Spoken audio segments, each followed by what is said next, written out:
നിങ്ങൾ യൂറോപ്യരുമായി അമേരിക്കക്കാരുമായി സമാധാനപരമായ കരാറുകളിൽ നിങ്ങൾ ഒപ്പുവെക്കും. റസൂലുള്ളാഹി സ്വല്ലല്ലാഹു അലൈഹി വസല്ലം ثم تغزون أنتم وهم عدوا. ആ കരാറിന്റെ അടിസ്ഥാനത്തിൽ നിങ്ങൾ മുസ്ലിമീങ്ങളെ അമേരിക്കൻ യൂറോപ്യൻ സൈന്യം ഒരു യുദ്ധത്തിൽ സഹായിക്കണം എന്ന കരാറുള്ളതിന്റെ പേരിൽ നിങ്ങളും അവരും ഒരുമിച്ച് മൂന്നാമതൊരു ശത്രുവിനെതിരെ നിങ്ങളൊരു യുദ്ധം നടത്തും. ആ ശത്രു ആരാണെന്ന് നമുക്കറിയില്ല. ആരായിരിക്കും ആ ശത്രു? ഒന്നുകിൽ ആ ശത്രു ഈസ്റ്റേൺ രാജ്യമായിരിക്കും, വല്ല ചൈനയോ റഷ്യയോ അടക്കമുള്ള. അതല്ലെങ്കിൽ അത് ഷിആ ഭരണകൂടം നടക്കുന്ന ഇറാനായിരിക്കും എന്ന് സാധ്യതയുണ്ട്. കാരണം ഷിആ ഭൂരിപക്ഷ പ്രദേശങ്ങളിൽ നിന്നാണ് മുസ്ലിം ലോകത്തിന്റെ മെജോറിറ്റിക്കെതിരെ സമാധാനത്തിന് ഭീഷണി ഉണ്ടാകുന്നത്.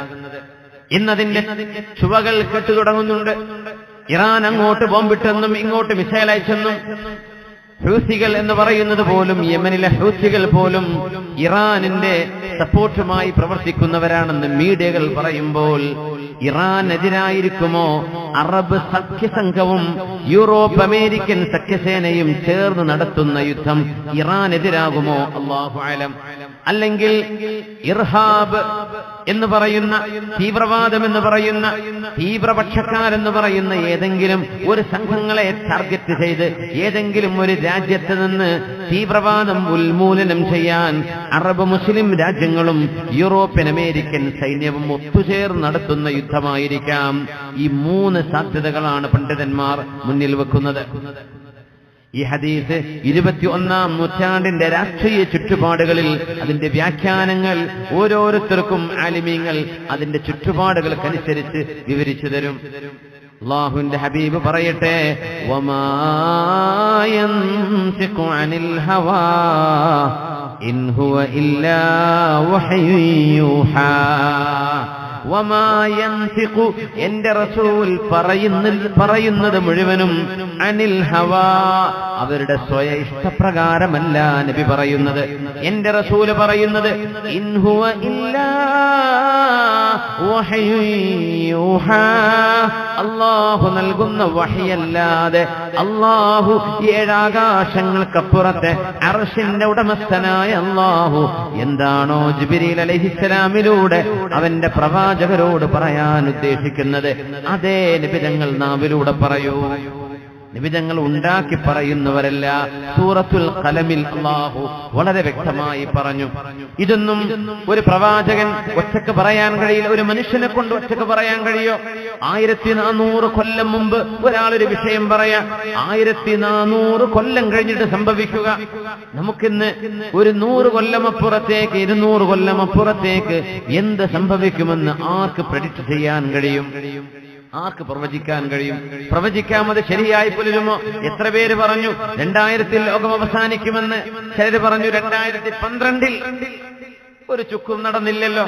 പലർക്കും പലതും പറയാം. പക്ഷേ പറഞ്ഞത് സത്യമായി പുലരുന്നത് അത് ഒന്നല്ല, രണ്ടല്ല, 100 കണക്കിന് അല്ല. എന്തെല്ലാം അവിടെ നിന്ന് പറഞ്ഞോ അതിൽ സാധ്യമായതെല്ലാം പുലർന്നു കഴിഞ്ഞ ഹബീബാണ്, ലോകത്തിന്റെ ഗുരു, മുസ്ലിം ഉമ്മത്തിന്റെ നേതാവ്. അത് വെറും ഒരു മനുഷ്യനല്ല, അത് അല്ലാഹുവിനാൽ നിയുക്തനായ പ്രവാചകൻ തന്നെ. ഇത് ലോക മുസ്ലിമീങ്ങൾ അറിയണം. മുസ്ലിമീങ്ങളോട് എതിർപ്പും വൈരാഗ്യവുമുള്ള ആളുകൾ അറിയണം ഈ പ്രവാചകൻ പറഞ്ഞു പോയ വാക്കുകൾ.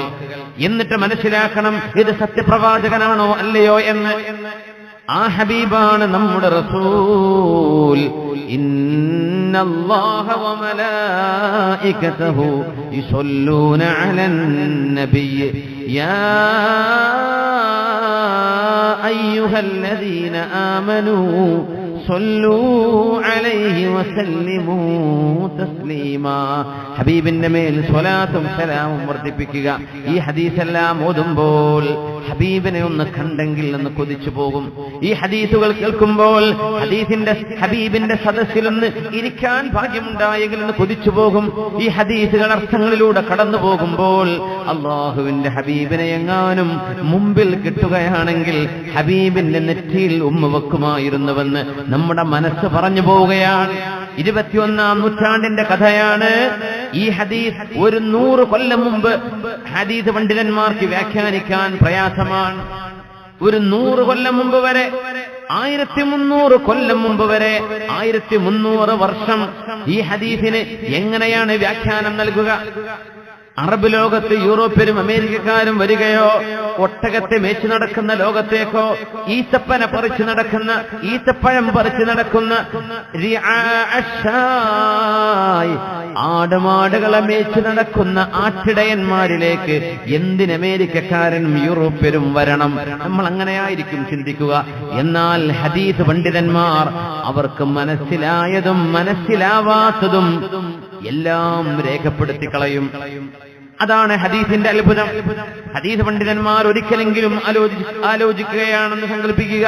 ഈ ഹദീസ് എനിക്ക് മനസ്സിലായില്ല, ഞാൻ എന്തിനെ എഴുതി വെക്കണം? ഇതിന് അർത്ഥമുണ്ടോ? ഒരു യുക്തിവാദി കണ്ടാൽ എന്തു പറയും? ഇതല്ല ഹദീസ് പണ്ഡിതന്മാർ ചിന്തിക്കുക.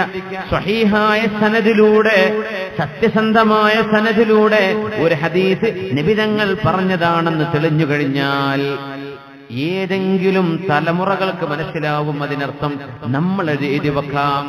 അതവർ എഴുതി വെച്ചു. അവരത് ആമന്നാ വസല്ലംനാ, ഞങ്ങൾക്ക് മനസ്സിലായാലും ഇല്ലെങ്കിലും നബി തങ്ങൾ പറഞ്ഞു, അല്ലാഹുവേ ഞങ്ങൾ വിശ്വസിച്ചു. ഇതാണ് അവര് പറയാ. പക്ഷെ ഇന്ന് 21-ാം നൂറ്റാണ്ടുകാർ യുക്തിവാദികളാണ്, അല്ലേ?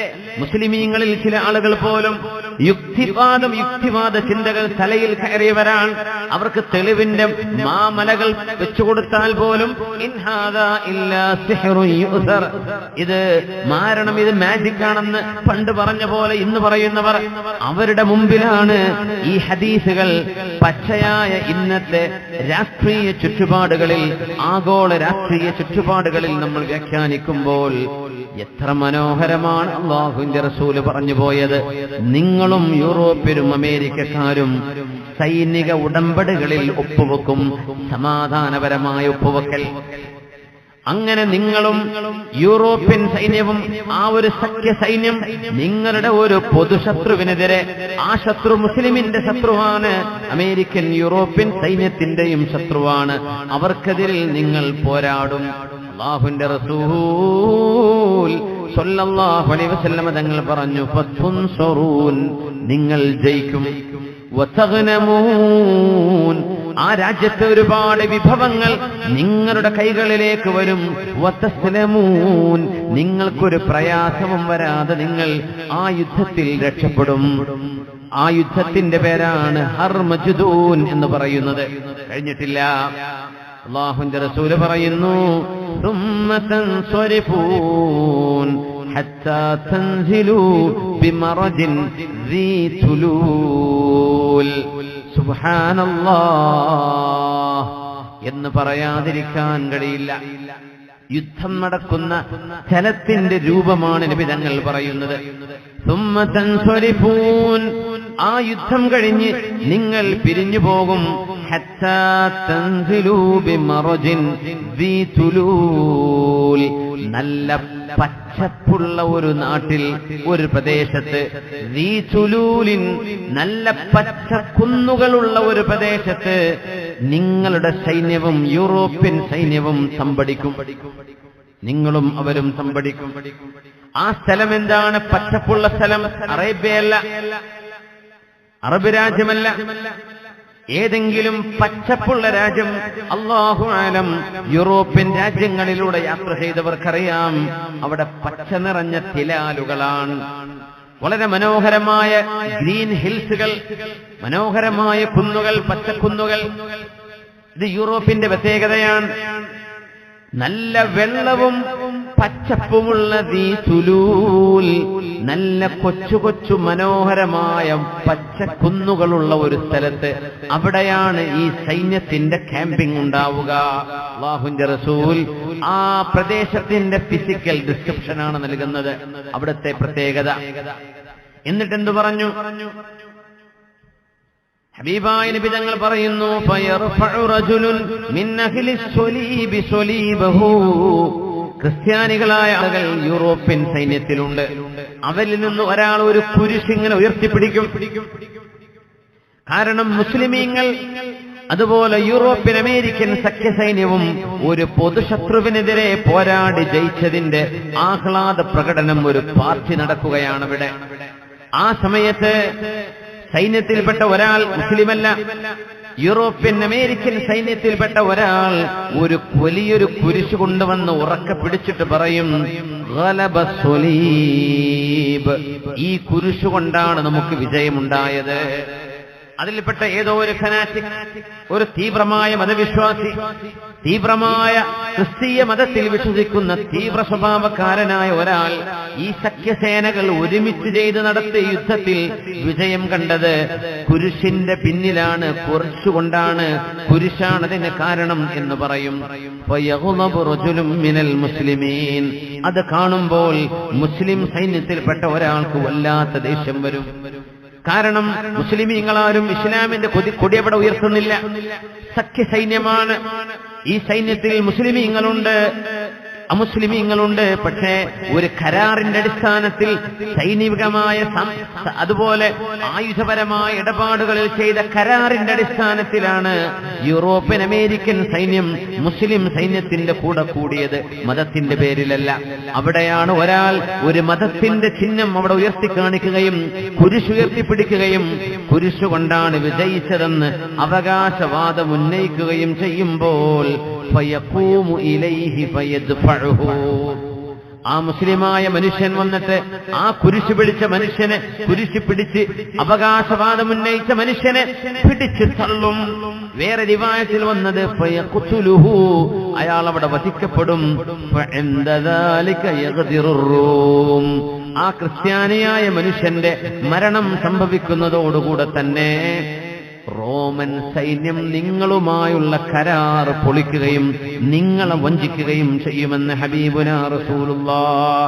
വയജ്തമിഊന ലിൽ മൽഹമ, എന്നിട്ട് ഏറ്റവും വലിയ രക്തച്ചൊരിച്ചിലുള്ള അൽ മൽഹമത്തുൽ കുബ്ര എന്ന് പറയുന്ന ലോകമഹായുദ്ധത്തിന് അവിടെ വേദി ഒരുങ്ങും. അതായിരിക്കും വേൾഡ് വാർ 3 എന്ന് നമുക്ക് അനുമാനിക്കാം, അല്ലെങ്കിൽ അതിന്റെ മുമ്പ് അത് വേൾഡ് വാർ 4 ആയിരിക്കാം, അല്ലാഹു അലം. الملحمة الكبرى فيأتون تحت 80 غاية, അവര് വരുന്നത് 80 കൊടികൾക്ക് കീഴിലാണ്.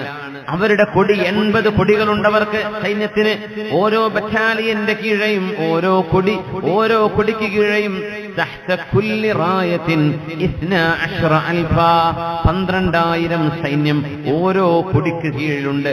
അങ്ങനെ 80 കൊടിയാൽ വലിയ ഒരു യുദ്ധത്തിന് ഇവിടെ തുടക്കം കുറിക്കുമെന്ന് ഹബീബുനാ റസൂലുള്ളാഹി സ്വല്ലല്ലാഹു അലൈഹി വസല്ലമ തങ്ങൾ ഇനി നടക്കാൻ പോകുന്ന അറബ് ലോകത്തും മുസ്ലിം ലോകത്തും നടക്കുന്ന സംഭവ വികാസങ്ങളെ പരിശുദ്ധമായ വഹീന്റെ വെളിച്ചത്തിൽ നമുക്ക് പറഞ്ഞു തരുന്നു. ഇത് പേടിക്കാനല്ല, മുസ്ലിമീങ്ങളായ ആളുകൾ അവിടെ പേടിക്കാതെ നിലകൊള്ളണം എന്ന് നബി തങ്ങൾ പറയുമായിരുന്നു. ലാ തസാലു ത്വായിഫത്തും മിൻ ഉമ്മതി ظاهرين على الحق لا يضرهم من خالفهم إلى يوم القيامة.